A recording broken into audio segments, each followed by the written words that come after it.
our final camp, preparing to embark on the adventure. We know this feeling well. The same roar, the same sacrifices.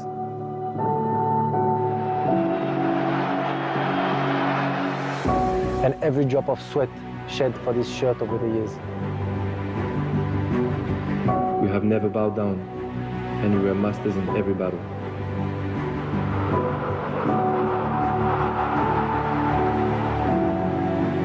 But with the heart of an entire nation that breathes football. The pulse of the streets, the prayers of our mothers. We will carry them with us once again to cross land and sea. Here with my brothers who lived the atmosphere of the World Cup before with me. And here are men carrying the same passion today again. We all stand for his story. And this is our moment. We are the desert warriors. And these are my brothers. With our squad, we're ready for the World Cup.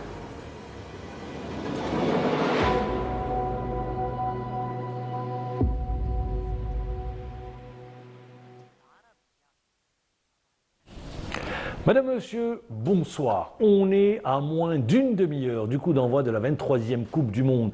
Le Stade Aztec qui abrite pour la 3e fois de son histoire la Coupe du Monde de football. La dernière fois, c'était en 1986, la cérémonie d'ouverture avec le match d'ouverture mettant aux prises le Mexique, l'un des pays organisateurs, à l'Afrique du Sud. Je rappelle, le Canada et les États-Unis organisent pour la première fois la Coupe du Monde. C'est une Coupe du Monde organisée par 3 pays. Et il y aura 48 nations, 104 matchs de football, un tour supplémentaire pour chaque nation. L'Algérie revient sur la scène internationale, 2e victoire de l'équipe nationale, 2e clean sheet pour notre équipe nationale, vainqueur 4-0 de la Bolivie. On parlera également des nouvelles mesures décidées dans l'arbitrage, puisque maintenant on favorise tout simplement le jeu. Pour se projeter sur cette cérémonie d'ouverture, sur le match d'ouverture qui débutera, lui, à 20h, eh bien, on reçoit une nouvelle fois avec plaisir Aït Abdelrahman. Bonsoir. Bonsoir, Mamar. Bonsoir, monsieur Aoudi, une nouvelle fois. Ali Hamouche, pour vous accompagner et m'accompagner. Bonsoir, Ali. Bonsoir, Mamar. Bonsoir, monsieur Aoudi. Bonsoir, Ali. C'est le rêve de tout footballeur, la Coupe du Monde. Tout à fait. Vous avez été joueur, vous avez joué en équipe nationale, vous en avez rêvé? Absolument. J'ai failli y être à 2 reprises en catégorie jeune parce qu'on avait disputé les éliminatoires de la Coupe du Monde. À chaque fois, on s'est fait éliminer au dernier tour et c'était vraiment pénible pour nous pour se rétablir de ces échecs-là. C'est l'événement planétaire, Exactement. Le 2e événement après les Jeux Olympiques. Tous les 4 ans, chaque footballeur, il y en a de grands qui ne l'ont pas joué, mais les footballeurs attendent ça, chaque nation attend ça tous les 4 ans. Ah, tout à fait. Un compétiteur n'attend que les grandes compétitions. Quand on prend aujourd'hui les 3 vétérans de cette Coupe du Monde, on a Ronaldo, on a Messi, on a le gardien Ochoa qui sont à leur 6e Coupe du Monde. 40 ans, il faut le rappeler à l'âge. Ronaldo 41 ans, et donc si on arrive à rester et jouer 6 Coupes du Monde, ça veut dire qu'on est compétiteur, c'est un événement important. Ils sont tout le temps fiers et contents d'y être. Pour Messi, il a remporté donc, le titre il y a 4 ans, donc c'était au Qatar, donc c'était son premier titre mondial. Qu'est-ce qui peut le motiver encore? C'est un joueur qui a tout gagné. Quand un joueur gagne tout, qu'est-ce qui le motive encore? Ce qui est différent de Ronaldo. Ronaldo, lui, il rêve de ce trophée. Effectivement, Ronaldo, il n'a pas, peut-être il a gagné la Coupe d'Europe, mais pas le mondial. Donc c'est ce qui le maintient toujours. Il essaie d'être en forme pour essayer d'emmener le Portugal au sommet du mondial. Messi, pourquoi ne pas gagner une 2e Coupe du Monde? Surtout à un moment donné, on parlait de Messi qui gagnait juste la Copa América et non pas le mondial. Donc avec l'équipe et l'armada de joueurs qu'ils ont, je pense qu'ils sont l'un des favoris pour enchaîner une 2e Coupe du Monde et sortir en beauté. Et ça sera un record pour lui. Et ils sont adversaires de l'Algérie. On aura le temps de parler de l'Argentine. Je vais revenir à notre équipe nationale, à notre pays. Première participation en 1982. C'est la 5e participation. 82, on aurait pu aller très loin. Oui. On ne va pas revenir sur l'histoire. Il y a eu cet arrangement entre la RFA et l'Autriche. 86, on avait une génération exceptionnelle, on s'est raté, complètement raté. On revient en 2010, on sort au premier tour. 2014, on passe en huitième de finale. Que peut-on attendre de cette participation? Le minimum, le SMIC, je dirais même, c'est de passer au deuxième tour, parce qu'avec le nombre de nations, 48 nations. 48 nations participantes, donc je pense qu'il est plus aisé de passer. Une victoire, vous passez. Exactement. Si on fait la comparaison entre 82, l'Algérie a gagné 2 matchs. Alors on avait 6 points et elle n'est pas passée à cause des combines. D'ailleurs, l'Algérie, c'est elle qui a contribué au changement des règlements pour mettre. Elle a emmené la FIFA, elle a obligé la FIFA à changer le règlement, à faire jouer la troisième journée, tous les matchs à la même heure, pour éviter toute combine. Tout à fait. Donc c'est déjà un acquis pour le football mondial. Cette fois-ci, je dirais, le SMIC, c'est de passer au deuxième tour. Voilà. Est-ce que vous estimez que cette génération, cette équipe, elle est la plus talentueuse depuis une dizaine d'années? Sur le plan individuel, je parle.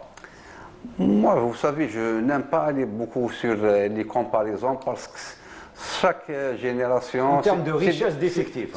Si on doit faire une comparaison, je dirais que c'est sur 82 et 86... Non, depuis 10 ans, depuis 10 ans. Je ne vais pas aller plus loin. Depuis 10 ans, oui, il y a un effectif riche et l'entraîneur a sous sa coupe des éléments, plusieurs profils. Monsieur Taïeb Rahman, je vais le dire différemment. Il y a plus de profondeur de banc dans cette sélection. Tout à fait. Voilà. C'est ce que je voulais enchaîner sur ça. Il a une profondeur du banc et aussi il y a des profils différents. Si on prend l'exemple au niveau de l'attaque, on a des joueurs qui peuvent aller sur des attaques placées.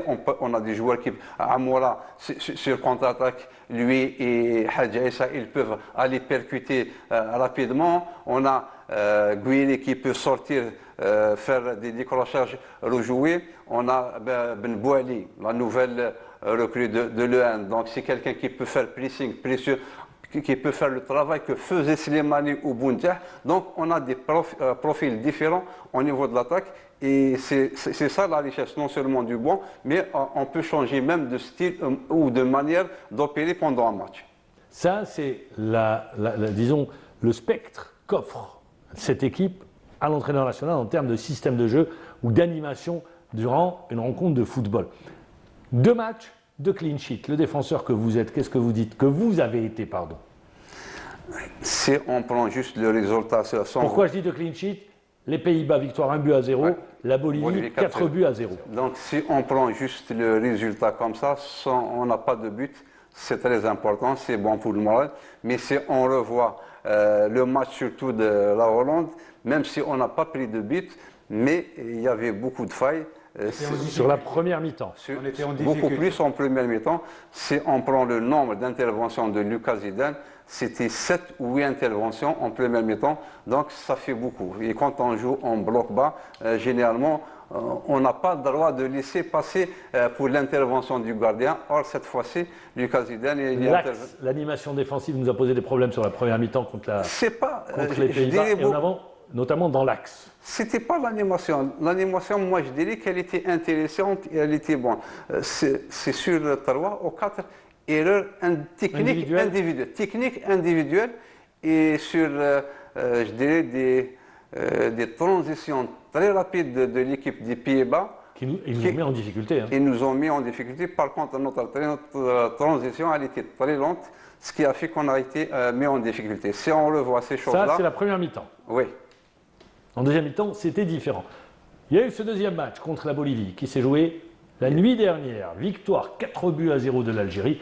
Retour sur cette rencontre avec Hakim Keshaloud. Il s'agit de l'ultime répétition générale pour les Verts avant leur entrée en lice dans le tournoi le mercredi 17 juin face aux champions du monde argentins au stade Arrowhead à Kansas City à 2h du matin, heure algérienne, pour le compte de la première journée du groupe J.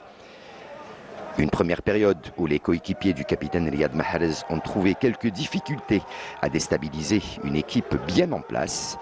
Les Verts vont réussir à débloquer la situation en fin de première mi-temps sur une tête du défenseur Aïssa Mandi, 45e minute de jeu. بالراس من الدفاع من جديد صعبة أول أهداف المباراة مندي يتمكن من الوصول إلى الشباك مندي في المكان المناسب في هذه الكرة واللقطة بعد تنفيذ مخالفة. Après la pause, les nombreux changements opérés par le sélectionneur national Vladimir Petkovic ont permis aux Verts de dérouler, parvenant à inscrire 3 autres buts en l'espace de 5 minutes, grâce tout d'abord à Emin Guri qui va inscrire un doublé, tout d'abord à la 56e minute de jeu. محاولة داخل منطقة العمليات يا سلام بولبينا يحاول هدف الثاني من البديل كويري داخل منطقة العمليات بعد عملية هجومية. Puis, 2 minutes plus tard, 58e. محاولة البحث عن بولبينا داخل منطقة العمليات يوصل بولبينا صعبة وخطيرة بولبينا من جديد كويري الهدف الثالث والثاني لكويري. Anis Hadj Moussa va lui clore le festival de buts à la 61e minute de jeu. البديل الآخر كرة من جديد حاج موسى يا سلام في الشباك الرابع للمنتخب الجزائري حاج موسى أنيس انفراد بالحارس لا يضيع مثل هذه الكرات. A rappeler que le défenseur du Borussia Dortmund, Arami Ben Sabaini, qui souffre toujours d'une blessure au pied, n'a pas pris part à cette rencontre, mais sa participation au mondial ne serait pas compromise. 4-0, on a parlé du clean sheet, c'est bien. 4-0 sur ce type de match, qu'est-ce qu'on attend? On attend déjà. Il y a eu une revue d'effectifs. Il a joué avec une équipe et en deuxième mi-temps, il a joué avec une deuxième équipe. L'entraîneur Petkovic. Moi, personnellement, à une semaine, j'attendais à ce qu'il fasse jouer carrément l'équipe qui doit affronter l'Argentine. Mais peut-être qu'il veut brouiller les pistes. Peut-être. Quoi qu'actuellement, on ne peut plus brouiller de piste parce que tout le monde connaît tout le monde voit tout ce qui se passe dans toutes les équipes. Mais sur cette revue d'effectifs, je dirais qu'il voulait donner quand même une mi-temps pour la majorité des joueurs, avoir 45 minutes de jeu. Après les arrêts de championnat qui remontent quand même à 2-3 semaines. Donc, il y a des joueurs qui manquaient de rythme également, peut-être qui n'ont pas joué les dernières semaines. Boudaoui, blessé. Boudaoui, c'est pour ça. Il a débuté d'ailleurs le match. Oui, d'ailleurs, Boudaoui, j'imagine que ça sera l'une des pièces maîtresses de cette équipe nationale pendant ce mondial. Donc on attend déjà à avoir du temps de jeu, on attend à se faire confiance sur ce genre de compétition. Le fait d'avoir battu la Hollande, j'imagine, encore battre la Bolivie à 4-0 et avec un clean sheet, ça c'est déjà réconfortant sur le plan mental, sur le plan psychologique, ce qui permettra à notre équipe nationale de préparer pendant la semaine qui reste dans des conditions parfaites pour affronter l'Argentine, qui n'est pas peut-être... On parlera de l'Argentine, on va parler de l'Argentine. Il y a également l'aspect climatique, donc c'est un match qui se joue dans les conditions, donc là où va jouer l'Algérie, donc à Kansas City, c'est également permettre aux joueurs de s'adapter à ce climat. Généralement c'est un climat à Kansas City, il fait chaud, il y a de l'humidité, donc c'est un paramètre très important. C'est une adaptation à tout l'environnement, soit sur le plan climatique, soit sur le plan terrain, soit sur, bon, même si on n'a pas joué sur le même terrain, mais c'est une adaptation en général à toutes les conditions qui sont dans cette ville. Et je dirais que c'est pour une première, ça a bien fonctionné et tant mieux pour nous. Et quelque part, l'Algérie, elle est en train d'envoyer des signaux forts à ses adversaires. Battre les Pays-Bas, après battre la Bolivie. Ah, certainement, même nos adversaires, ils sont en train d'étudier, de voir ce qu'on fait. L'Argentine a battu, juste pour titre de rappel, ils ont battu le Honduras et l'Islande. L'Islande, ils sont imposés 3 buts à 0, 3 buts à 1 et 3 buts à 0. Donc c'est pour rappeler juste ce qu'a fait l'Argentine. Donc chaque équipe... Avec un Messi, buteur, passeur. Un Messi qui peut-être il y avait des doutes sur sa participation au premier match à cause d'une blessure, mais là, en participant à cette dernière rencontre, c'est quelqu'un qui a rassuré, donc il est là pour emmener son équipe. Revenons à notre équipe, donc je dirais que c'est une revue d'effectifs et ça permettra de préparer pendant cette semaine dans de bonnes conditions, mis à part s'il y a des blessés comme Arabi Ben Sabaini. L'Argentine, sur les 5 derniers matchs, ces 5 derniers matchs amicaux, elle a affronté 3 équipes africaines, la Zambie, la Mauritanie, l'Angola. Pour elle, est-ce que pour les Argentins, ce premier match, c'est la clé pour ce mondial? C'est pour ça que l'Algérie, c'est le premier adversaire. Ouais. Généralement, si on prend les premiers matchs, si on prend l'Argentine en 2022, elle s'est ratée contre l'Arabie Saoudite. Donc cette fois-ci, Alors attendez, hein, il y a une particularité à l'Argentine. Si vous avez de bons souvenirs, 1986, ils sont champions du monde. 1990, match d'ouverture contre le Cameroun, ils sont battus 1-0. Grâce à Oman Biik. Grâce à Mozambique. 1990, c'était l'une des grosses surprises. Ils ont été finalistes de la compétition. La toute dernière, deuxième match d'ouverture pour eux, vous venez de le dire, l'Argentine qui bat l'Arabie Saoudite. Ils ont mené au score 1-0. Renversement de situation. Alors nous, on se dit, jamais 203, pourquoi pas sur ce premier match? Non, pour apporter de l'eau à votre moulin Mamal, c'est que l'Argentine s'est ratée à 6 reprises lors de son premier match dans un mondial. Et elle a gagné le mondial 3 fois. Donc peut-être qu'ils vont faire exprès de perdre le premier match. Non. Mais non. Je pense qu'ils ne vont pas se mettre en difficulté. Ils vont Non, essayer... le fait qu'ils aient choisi 3 pays africains pour Oui, la préparation du mondial. Certes, mais je dirais que si on prend la Zambie ou les équipes qui Ils ont battu la l'Argentine, Mauritanie 2-1. Voilà. c'est pratique, on ne peut pas dire que c'est le même style de jeu entre l'Algérie et ces nations, mais toujours est-il, il y a un minimum de ressemblance. Mais peut-être qu'ils, pour aller dans le sens de ce que dit Ali Hamouche, ils disent on ne laisse rien au hasard. Tout à fait. Voilà.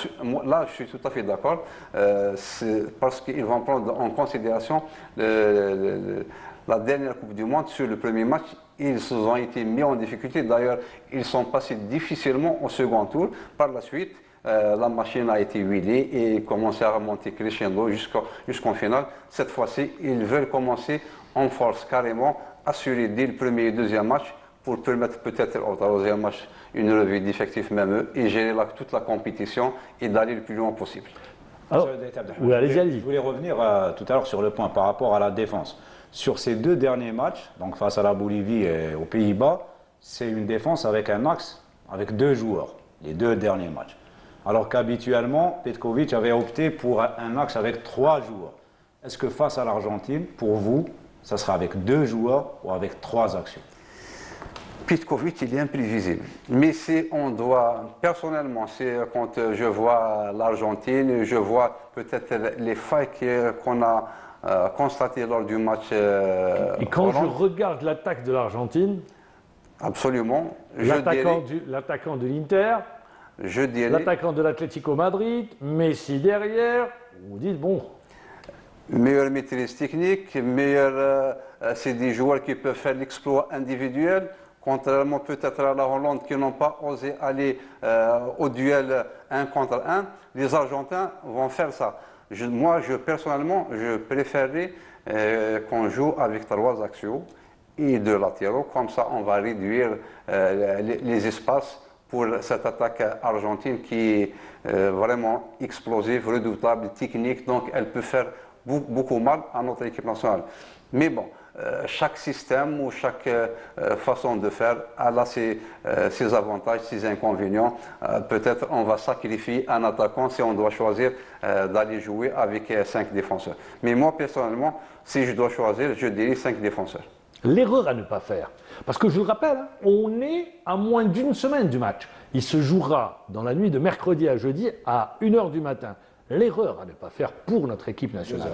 À 2h du matin, pardon.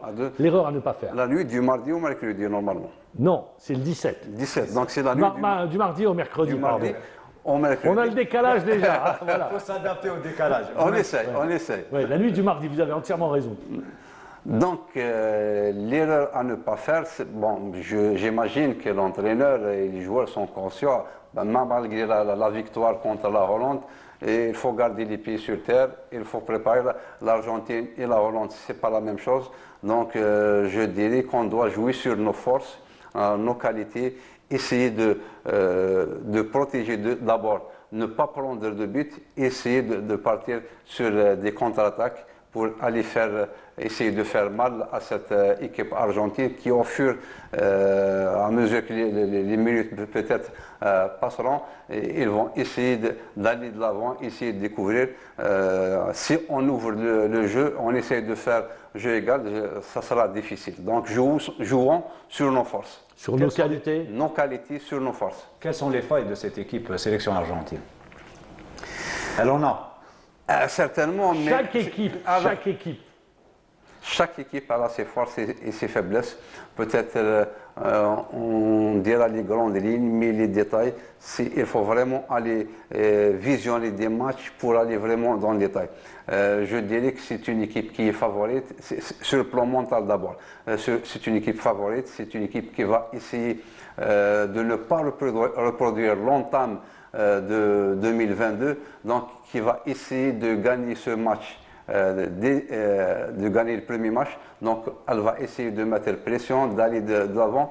Peut-être qu'elle va se défaire, peut-être qu'elle va se découvrir, peut-être avec le temps qui passera, les joueurs vont commencer à s'énerver, vont commencer à perdre patience, et là, on pourra exploiter peut-être leur découverte derrière avec Amoura et Hadj Moussa, qui sont des joueurs qui peuvent aller percuter devant plutôt. Justement, vous me tendez la perche pour parler d'un joueur. Amoura, on va dire, qui intrigue un petit peu sur ces 2 derniers matchs, qui est en baisse de forme. Est-ce que ne pensez-vous pas qu'il est en train de payer un petit peu la mauvaise saison avec Wolfsburg relégué? Et donc là, il est, on va dire, à la croisée des chemins. Est-ce qu'il va rester en club? Est-ce qu'il va changer de club? Et là, il est en méforme. Ça se voit sur les... On se pose ce type de questions? On se pose ce type de questions quand on est joueur? Oui, oui. Même avant le mondial? Bon, si c'était juste une semaine ou quelques jours après le championnat, après la relégation de son équipe, peut-être, mais avec le temps qui passe, 15 jours de préparation, il y a un travail qui s'est fait de ce côté, il y a un travail certainement physique, technico-tactique, mais même un travail mental s'est fait de ce côté-là, parce que si on prend Amoura, on doit le prendre sur tous ces aspects. Il y a les aspects physiques. Il est généreux dans l'effort. Il est généreux, on sait qu'il est accrocheur. Il laisse, sur ses courses à haute intensité, il laisse beaucoup d'énergie. Si on prend la dernière action contre la Hollande, c'est Amoura qui récupère le ballon et c'est Amoura qui est à la finition sur une passe de Mahrez. Donc là, Amoura, il est très généreux. Si on prend, même avec sa petite taille, il a dévié 3-4 ballons pour Guiri avec des joueurs hollandais qui sont de grands gabarits. Donc si on prend Amoura, on doit le prendre sur tous ces aspects. Il a fait depuis son retour de Coupe d'Afrique. Déjà, il a eu un problème, je dirais, d'ordre disciplinaire après une altercation avec un coéquipier. Donc ça laisse des traces. Mauvaise fin de saison sur le plan sportif, relégation, donc tout ça. Mais si on prend de l'autre côté Petkovic qui persiste à le faire jouer, certainement parce qu'il connaît ses qualités, il connaît ce qu'il peut faire pour l'équipe nationale. Très bien. Il est 18h, 21 minutes, 22 minutes. On est exactement à 8 minutes de la cérémonie d'ouverture qui se déroule à Mexico. Et au moment où je vous parle, il y a encore des supporters, il y a des présents qui arrivent au Stade Aztec. Et je le rappelle, c'est un stade mythique qui accueille pour la 3e fois un match de Coupe du Monde. 1970, c'était la légende Pelé qui avait joué dans ce stade. Il y a eu 1986, la consécration d'un autre géant du football, un dieu du foot, Maradona, Diego, qui a fait gagner à lui seul l'Argentine, et cette fois-ci avec le Mexique. Le Mexique, juste je le tiens au passage, qui n'ont jamais atteint, qui toujours éliminé en quart de finale, généralement éliminé en quart de finale, qui n'ont jamais atteint le stade des demi-finales, mais cette édition, eh bien pour les spécialistes, le Mexique a une génération tout à fait exceptionnelle. Juste avant de passer au mondial, à la présentation de ce mondial, je voudrais rester avec vous. Quand on est joueur, et le staff technique, l'ensemble, est-ce qu'avant le début de la compétition, on fait des calculs? Pourquoi je vous pose la question des calculs? Parce que vous êtes obligé de regarder, les 2 premiers se qualifient, les 8 meilleurs 3e se qualifient, mais après, contre qui vous allez tomber? Alors là, beaucoup veulent éviter l'Espagne. Eh oui, l'Espagne, l'un des favoris pour la compétition, vainqueur de l'Euro, une génération tout à fait exceptionnelle. Est-ce qu'on fait des calculs ou pas? Ou les États-Unis également, hein, parce qu'il y a une possibilité d'affronter les États-Unis. Bon, les calculs, c'est pas tout le monde qui peut se permettre de faire Moi, je des parle des calculs. joueurs. Je parle des joueurs. Oui, oui, non, Vous même les équipes, parce que, bon, il y a des équipes qui sont favorites, des équipes qui ont un niveau, donc là, c'est des équipes qui peuvent faire des calculs, parce que je dirais pas... Mais nous, je dis Algérie. On n'est pas Algérie. favoris. Non, on n'est pas favoris. Très bien.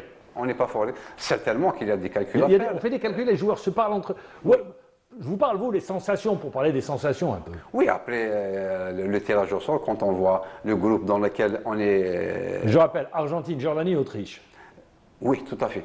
Quand on a l'Argentine en premier lieu, en premier match, certainement qu'il y a des calculs. C'est un adversaire costaud, c'est un adversaire... C'est le champion du monde entier. C'est le champion du monde entier, c'est le favori. Donc il faut faire des calculs pour essayer, au moins, surtout quand on commence en une compétition comme ça, c'est ne pas perdre. C'est ne pas perdre le premier pour ne pas perdre ses chances de qualification au deuxième tour, surtout quand on sait les deuxième et le troisième match. Je ne dirais pas que c'est des équipes faibles, mais qui sont peut-être à notre portée. On a découvert tous ensemble la Jordanie lors de la Coupe arabe finaliste, Coupe arabe des nations, sous l'égide qui est organisée par la Fédération internationale de football, et l'Autriche avec également beaucoup de qualité dans cette équipe. L'Autriche qui revient en Coupe du Monde après 1998. Dernière participation, c'était 1998. Alors, ce mondial, on le disait au tout début, 48 nations pour la première fois, 104 matchs. Présentation signée Sidi Ahmed Bouraïb. Attendue par les fans de football de toute la planète, la Coupe du Monde 2026 sera à coup sûr historique. D'abord avec la nouvelle formule à 48 équipes au lieu de 32 précédemment. Voulue par la FIFA, cette nouvelle réforme vise à rendre le mondial plus accessible et permettre à davantage de pays de participer à l'événement.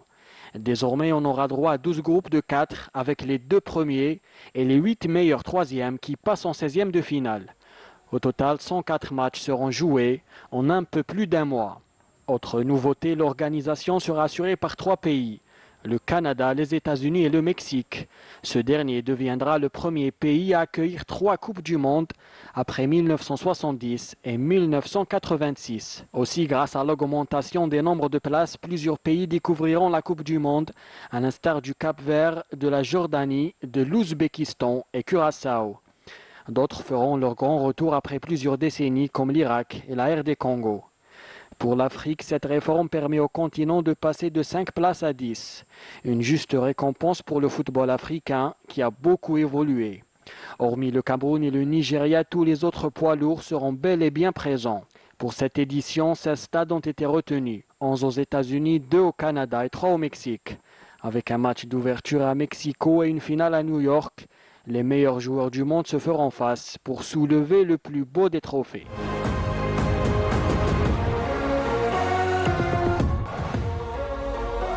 Tout le monde rêve d'être capitaine et de gagner le trophée, la Coupe du Monde de football.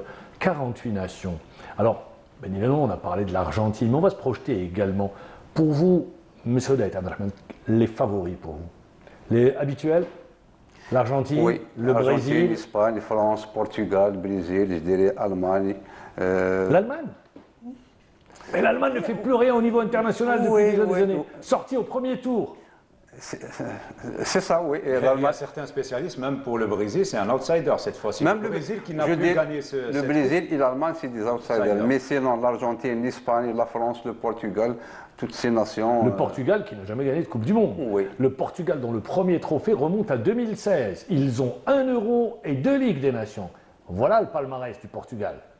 Mais une génération. Voilà, on parle de génération, et c'est beaucoup plus. On revient au football, c'est un sport collectif. Donc, ils ont un collectif qui est vraiment soudé, qui pratique un beau football. Ils savent, d'ailleurs, si on prend les joueurs portugais, ils sont un petit peu dans les grands clubs européens. Donc, c'est pour ça, moi, je donne le Portugal comme nation favorite. C'est comme ça que je vois la chose, moi. Très bien. L'Espagne? L'Espagne, c'est une génération aussi qui est talentueuse. Talentueuse. Avec une jeune génération, avec de jeunes joueurs. Jeune génération, talentueuse, qui a gagné l'Euro, ne l'oublions pas, qui a battu en finale l'Angleterre. Tout à fait. lors de l'Euro, c'était en Allemagne. Avec de jeunes joueurs, donc c'est une génération qui a mûri, 2 ans Et un d'expérience entraîneur de plus. qui a fait des choix forts, qui a éliminé par exemple un joueur comme Carvajal, Ouais. parce qu'il y avait un problème avec un joueur de Barcelone. Il a préféré la tranquillité, la stabilité, l'harmonie du groupe. Généralement, les entraîneurs, ils essayent de prendre, d'ailleurs, même notre entraîneur national, Il l'a dit en Petrovic, à chaque conférence. fois, et il rappelle ça, parce que vivre ensemble pendant 20 jours ou un mois, généralement, il y a des petites altercations. Ça arrive. Mais il faut savoir les gérer. Et un gestionnaire, je pense, il faut être prévoyant. Donc il y a des entraîneurs qui préfèrent éliminer des joueurs, même s'ils sont talentueux, mais qui peuvent faire éviter des problèmes à leur équipe nationale. Et à l'opposé, il y a des sélectionneurs qui font, on va dire, des choix également forts en ramenant des joueurs. Je parle du Brésil, avec la venue de la convocation de Neymar. Ah, tout à fait. Neymar qui n'est pas au mieux de sa forme. Absolument. Donc là, C'est pas ce que dit Ancelotti. Hein. C'est pas ce que dit Ancelotti. Il dit sur les derniers tests, eh bien, on a un Neymar qui, il dit, il n'a pas un poste, disons-le. C'est pas un joueur qui sera privilégié. S'il doit rester sur le banc, il restera sur le banc. S'il doit jouer, il jouera. S'il doit rentrer, il rentrera. Mais on a besoin d'un tel joueur. Le groupe a besoin. Il l'a dit, le groupe a besoin d'un tel joueur. Ça, je dirais, moi, c'est un travail beaucoup plus mental et psychologique, parce qu'Ancelotti ne peut pas, il ne doit pas dire autre chose que ça, du moment qu'il a choisi, il a pris, donc ça fait partie de sa préparation, et donc c'est pour booster son joueur, qui va se dire que l'entraîneur, toute la nation compte sur moi pour aller faire un bon mondial. Donc Ancelotti ne peut pas dire Vous le n'avez contraire. pas cité une nation. J'allais en parler. L'Angleterre. Exact. L'Angleterre. Alors les Anglais. Et pourtant, allez là, je l'ai noté, peut-être c'est Mais une omission de ma part. les Anglais sont toujours cités, mais ils ne gagnent jamais. Dernier trophée, 1966. À domicile. Ils avaient battu à domicile la RFA dans un match que personne n'oubliera. S'il y avait la VAR, je ne sais pas s'ils auraient gagné à l'époque, mais il n'y avait pas la VAR. Alors, les Anglais, avec une belle génération, Bellingham, le meilleur buteur. Harry Kane. Bien sûr, plus de 60 buts cette saison. Et pourtant, vous n'en parlez pas. Qu'est-ce que vous dites? C'est une Et notion avec que j'ai notée, un entraîneur, Tuchel. Tuchel, ouais. Qui- C'est la troisième fois, je pense, que l'Angleterre fait appel à un entraîneur étranger. Il y a eu Capello, il y a eu Eriksson. Eriksson, et là, c'est. Généralement, les Anglais, c'est un entraîneur local, Anglais, ouais. mais cette fois-ci. Alors, oui, l'Angleterre. Eriksson, le Suédois. Pour le Suédois. rappeler. l'Angleterre, c'est après, je dirais, une finale de l'Euro perdue. Donc, c'est une nation qui est en train d'évoluer, même si on prend le classement FIFA. C'est elle est le quatrième. meilleur championnat au monde. Mais on peut parler de meilleur championnat, mais pas de la meilleure équipe nationale des championnats, d'accord, parce qu'il y a Avec des beaucoup joueurs d'étrangers. étrangers, beaucoup d'étrangers qui jouent dans le championnat anglais. Mais même l'Angleterre, c'est une nation qui est en train d'évoluer. Si on prend le classement FIFA, elle est quatrième. Donc ce n'est pas, Alors, ce n'est pas rien. le classement FIFA. Qui est la première nation au classement FIFA? C'est l'Argentine. Merci. Et quand je regarde, vous savez, moi j'aime bien, je m'intéresse toujours aux chiffres, quand je regarde, vous savez que celui qui est numéro 1 ne gagne jamais la Coupe du Monde? Peut-être cette fois-ci qu'ils vont déroger Justement. à la règle. Mais sérieux, hein, celui qui est numéro 1 ne gagne pas la Coupe du Monde. Regardez par le passé, les Brésiliens occupaient cette place, les Français ont occupé cette place, et aujourd'hui c'est les Argentins. Oui, Tensi, On verra ça attendra dans 40 pour jours. voir. Et Exactement. pourquoi je voudrais rester sur l'Angleterre? Parce que vous avez un homme en Angleterre qui a fait progresser le football anglais, qui l'a tiré vers le haut, qui a métamorphosé. Il y a eu des entraîneurs, mais je dis, il y en a un qui a fortement impacté le football anglais ces dernières années. Tuchel est un peu dans le même profil. continuité. C'est Pep Guardiola.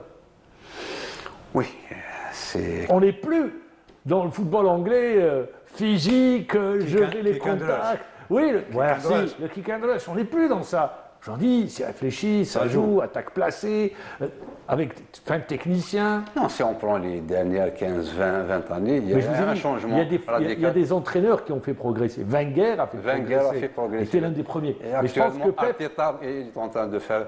lui aussi, il est dans la continuité de Pep. exactement, c'est la même école, c'est là été son adjoint, donc ils sont dans la continuité. Ça a changé carrément le football anglais qui était athlétique, beaucoup de duels, beaucoup de jeux aériens. Et là, on voit, comme vous le dites, c'est bien les attaques placées, tout ça, on le voit dans La le championnat. possession. Quand on parle d'attaque placée, c'est la possession. Mais ils font les séquences possession. Donc c'est-à-dire beaucoup de le jeu des Anglais a complètement changé, métamorphosé. Peut-être si on fait appel à Pep Guardiola pour prendre l'équipe nationale. Tuchel est un entraîneur intéressant. Hein, oui. Très Mais intéressant. sur le plan possession, attaque placée, je dirais que Guardiola, il est un cran au-dessus. Il a décidé de prendre du repos. Eh bien, Alors, par la suite, peut-être. Les outsiders, les nouvelles nations, le Cap-Vert par exemple. Qui attendait le Cap-Vert? Ça a été la grosse surprise. Curaçao, c'est ça pour nous. Curaçao. Oui, également. Alors là, personne n'attendait Curaçao. Est-ce que vous dites que ces nations, on ne va pas être dans le Zaïre de 1974? Le Cap-Vert, Rappelez-vous. le Cap-Vert, moi, je dirais que c'est une équipe qui est en Quand je train dis le Zaïre, qui avait été battu par la Yougoslavie, c'était Et l'école yougoslave, c'était une école. 1974. C'était 9-2, hein, 9-2 ou 9-1. Tout le monde savait traumatiser le continent d'ailleurs. Moi, je parlais beaucoup plus du Cap-Vert, parce que le Cap-Vert, pendant les joutes africaines, c'est une équipe, pour moi, qui était joueuse, qui pratiquait un beau football. Rajouter à cela son insouciance. Donc, tout ça, plus elle est dans le groupe peut-être de l'Espagne, de l'Uruguay et l'Arabie Saoudite. Moi, je dirais qu'elle a des chances de passer pour le prochain tour. Vous les voyez passer? Je les vois passer en moins en meilleur troisième. C'est enregistré. Vous savez que c'est enregistré, hein? Oui. Très bien. Moi, je dis ça par rapport à ce qu'on voit lors des compétitions africaines. Le Cap-Vert, c'est une nation qui m'attire, j'aime bien la voir jouer. On avait vu les prémices, si vous permettez, Ali, on avait vu les prémices de cette équipe du Cap-Vert. Elle était venue jouer à Alger. C'était non. C'était quoi à l'époque? Match amical. C'était Madjer qui était entraîneur. Et au stade du 5 juillet, on avait découvert cette équipe qui avait fait forte impression. Bien évidemment, certains disaient attendez, le Cap-Vert, c'est quoi? Mais aujourd'hui, on voit le Cap-Vert où ils sont. Ils sont en Coupe du Monde. Ouais. C'était la bonne surprise. Vous avez interrompu. Oui, est-ce qu'on doit s'attendre à des surprises lors de ce mondial, M. Adeta? Sur le premier. Maintenant, tout est clair. Parce que, attendez, il y a deux compétitions. Il y a le premier tour. Il y a forme championnat et les matchs à élimination directe. Exactement. Sur cette forme championnat, je dirais qu'il n'y aura pas beaucoup de surprises. Peut-être qu'il n'y aura pas beaucoup de matchs où il y a une intensité. Rares seront les matchs où on verra peut-être des confrontations, des duels et de choc. Mais par la suite, quand on passera à l'élimination directe, là peut-être il y aura un niveau plus relevé. Je dirais même sur ce premier tour, on verra des matchs peut-être de faible qualité. Alors, moi je suis heureux. Je suis heureux des dernières décisions de l'International Board concernant l'arbitrage. On favorise le jeu. Dans le championnat de Ligue 1, ils n'ont qu'à se tenir à carreau. Hein. J'espère que les arbitres vont arbitrer. Parce que les gardiens qui se couchent sur les ballons, les remises en jeu qui tardent, maintenant c'est sanctionné. On a favorisé le jeu à partir de ce mondial. Le jeu réel. Tout à fait d'accord, parce que les statistiques révélaient que sur un match, il y a des équipes qui perdaient peut-être 15-20 minutes, voire plus. Et là, si on regarde le dernier match de la Champions League européenne, je dis au niveau européen, je ne parle pas du championnat de Ligue 1. Le championnat de Ligue 1, c'est pas beau à voir. C'est pas beau à voir. L'anti-jeu, il y a de beaux matchs, mais des fois il y a des matchs où il y a beaucoup d'anti-jeu. Mais le dernier match, PSG, Arsenal, les Gunners, au moment où ils menaient au score, eh bien, les remises en jeu, l'exécution des coups francs, tout ça, ils ont perdu un temps fou. Et là, ça donnera peut-être des outils aux arbitres pour intervenir, parce que même par le passé, même si c'est pertinemment, c'est une perte de temps inutile, c'est voulu, c'est juste pour casser le rythme ou faire quelque chose comme ça, mais ils n'avaient pas l'outil pour intervenir. Là, la FIFA a mis des outils en donnant des temps. D'ailleurs, les joueurs ont été regroupés à Sidi Moussa. Il y a eu le président de la commission centrale d'arbitrage, M. Abitchal, qui est venu, qui a expliqué. Alors, ça concerne la touche, vous devez l'exécuter. En 5 secondes. En 5 secondes. Sinon, ça sera pour l'adversaire. Pour l'adversaire. Les remises en jeu, pour les gardiens de but. Si vous ne dépassez les 8 secondes, c'est corner pour l'adversaire. C'est corner pour l'adversaire. Les gardiens de but, vous n'avez qu'à bien vous tenir parce que vous mettez votre équipe en difficulté. La VAR, on a élargi son champ d'intervention. Son champ d'intervention, la VAR. Elle intervient sur les cartons s'il y a une erreur. Deuxième carton surtout. Deuxième carton sur les corners également. Et sur les corners, s'il y a une erreur, elle corrige. Voilà. Il y a aussi le changement des joueurs qui a 10 secondes pour sortir. 10 secondes. Sinon, le remplaçant ne pourra pas. Une minute. Il restera une minute encore Minimum pour une entrer. minute, sinon jusqu'à l'autre arrêt de jeu. Très bien. Sinon, à l'autre arrêt de jeu. Très bien, merci de le rappeler. Mais ce que je veux dire par là, tout est fait pour qu'il y ait, que le spectacle soit présent.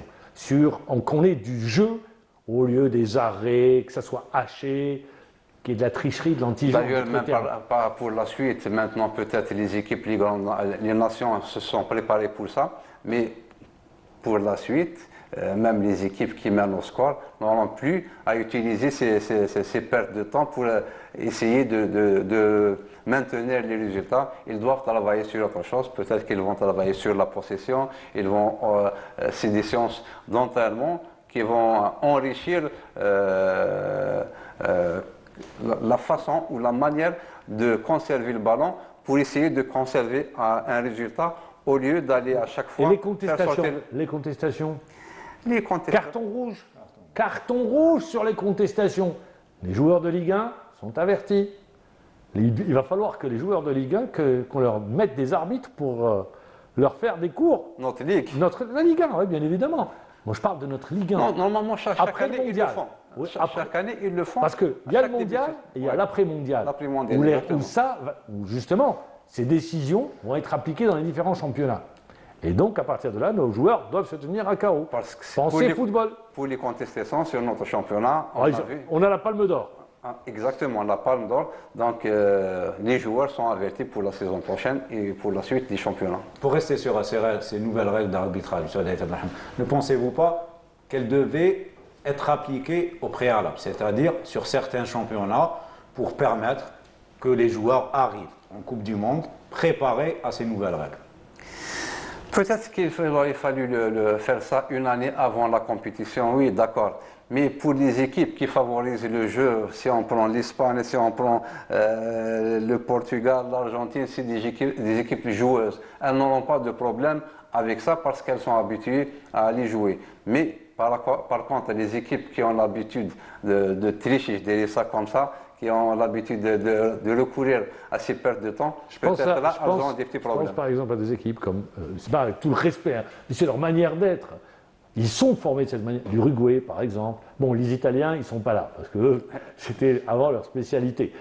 Disons, mais il y a des nations comme ça, où on utilise beaucoup l'anti-jeu quand on mène au score, qui maintenant vont devoir changer leur manière, leur formation, leur habitude.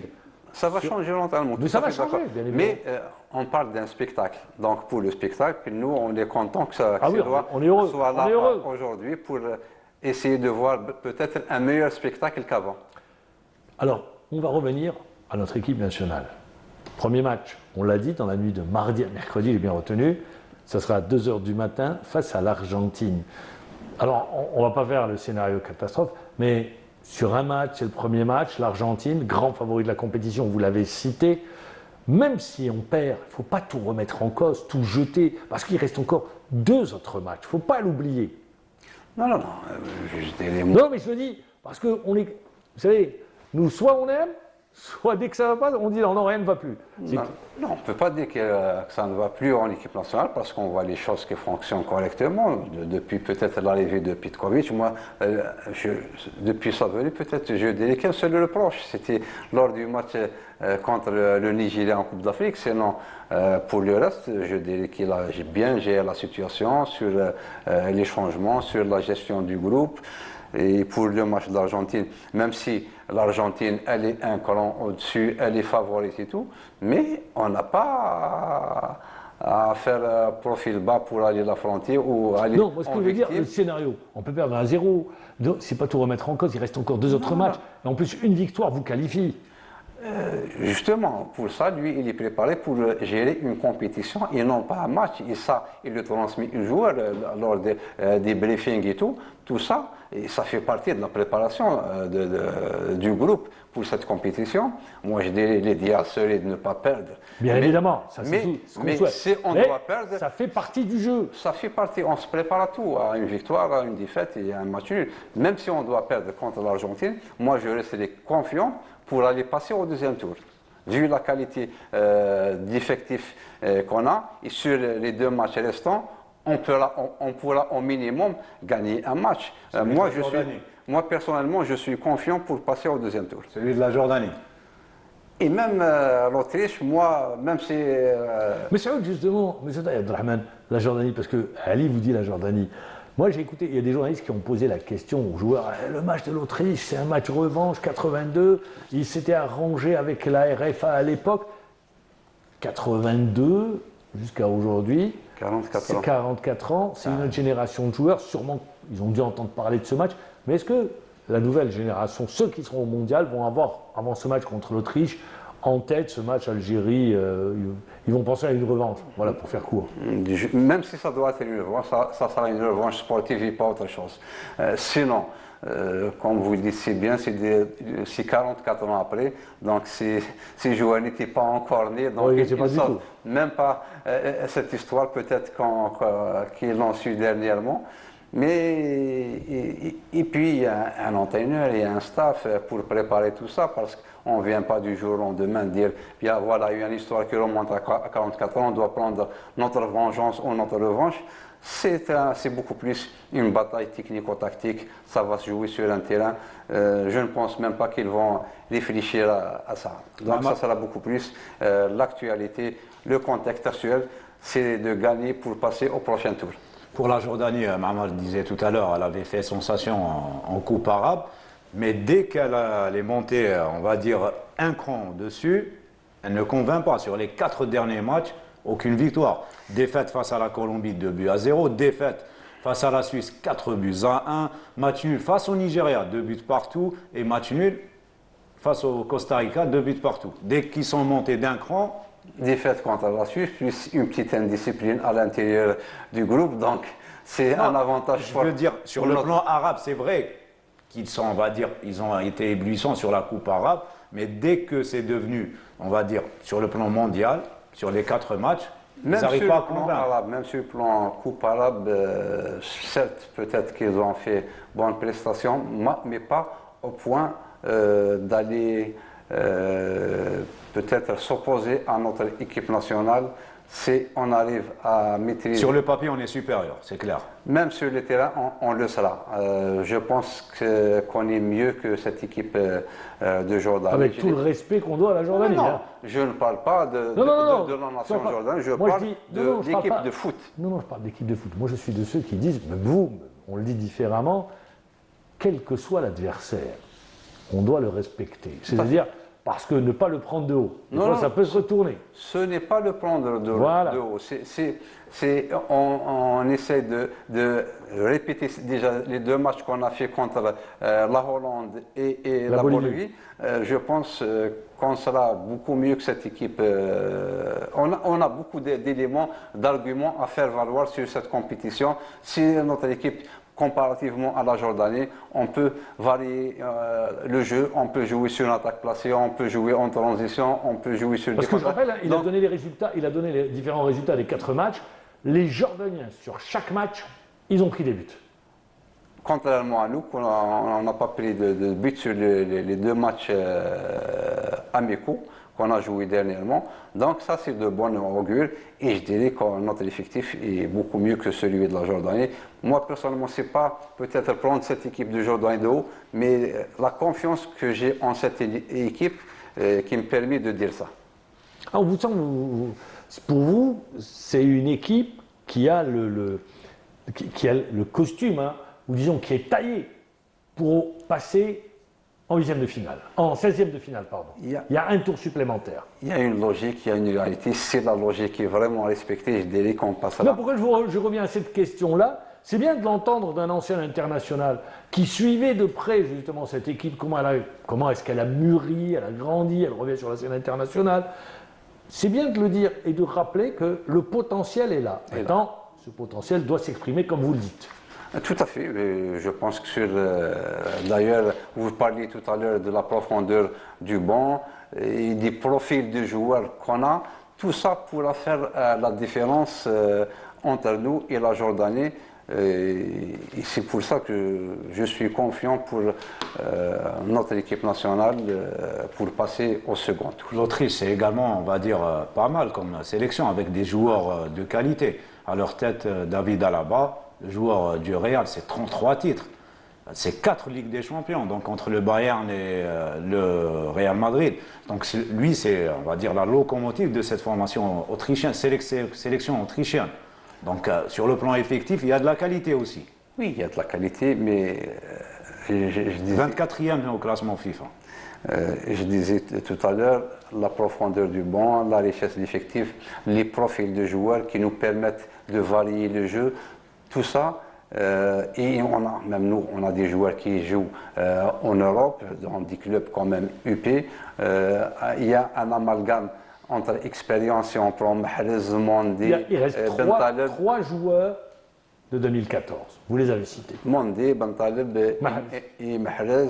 Il y a l'expérience de Ben Sebaini, puis il y a la jeunesse et la fougue, l'insouciance des autres, de Hadj Moussa, de Boulbina, de Amoura. Tout ça fera qu'on réalisera peut-être, bon, peut-être non, mais je suis confiant qu'on réalisera de belles parties avec ces nations que vous venez de citer. Sur ces 2 derniers matchs, vous ne pensez pas que Anis Hadj Moussa a marqué des points supplémentaires? Buteur face aux Pays-Bas, buteur face à la Bolivie. Il est en train de, on va dire, de donner des soucis à l'entraîneur. Ce sont de bons soucis. Alors, justement, pour aller dans le même sens, allez, est-ce que Hadj Moussa et Mahrez peuvent jouer ensemble? Est-ce qu'on ne doit pas repositionner? Par exemple, aujourd'hui, Mahrez n'a plus les mêmes qualités sur le côté droit, bon, pour un certain nombre de raisons, qu'il avait par le passé. Est-ce qu'on ne doit pas le repositionner dans le cœur du jeu et libérer l'espace? Personnellement, je ne vois pas ça comme ça. Si on prend les statistiques ou le rendement de Hadj Moussa, à chaque fois qu'il est rentré en cours de jeu, il a été un bon joker. À chaque fois, il a apporté un plus. À chaque fois, il a apporté, il a marqué des buts. Donc l'entraîneur doit prendre cette chose-là comme ça. C'est un bon joker. Mahrez, contrairement à lui, c'est quelqu'un, même si on n'a plus le Mahrez de 4 ans ou 6 ans en arrière, mais c'est quelqu'un qui peut peser sur une défense. C'est quelqu'un qui peut faire mal à la... Et en le repositionnant dans le cœur du jeu, qu'est-ce que vous dites? Moi, je préfère Remaza dans le cœur du jeu. Très bien, voilà, je pose la question. Je préfère Remaza, mais c'est quelqu'un qui peut influencer ou influer sur une défense pendant une mi-temps, 60 minutes, comme à chaque fois le fait Petkovic. Donc c'est Hadj Moussa, quand il peut rentrer en joker, il trouvera même le défenseur, son vis-à-vis, il a déjà été fatigué par le match. Très bien, très bien. On arrive à la fin de l'émission. On a passé en revue l'ensemble des confrontations, notre équipe nationale, la préparation. Ça sera mardi, dans la nuit de mardi à mercredi à 2h du matin. Merci encore une fois, M. Daït Abdelrahman. Je sais qu'on va veiller très tard pour suivre les matchs de notre équipe nationale. Merci une nouvelle fois, Ali Hamouche. Vous serez aux États-Unis, au Kansas, pour suivre l'équipe nationale. Quant à moi, je vous donne rendez-vous la semaine prochaine. Je dis merci à toute l'équipe technique qui nous a accompagnés. Au revoir, bonne soirée et bon vent.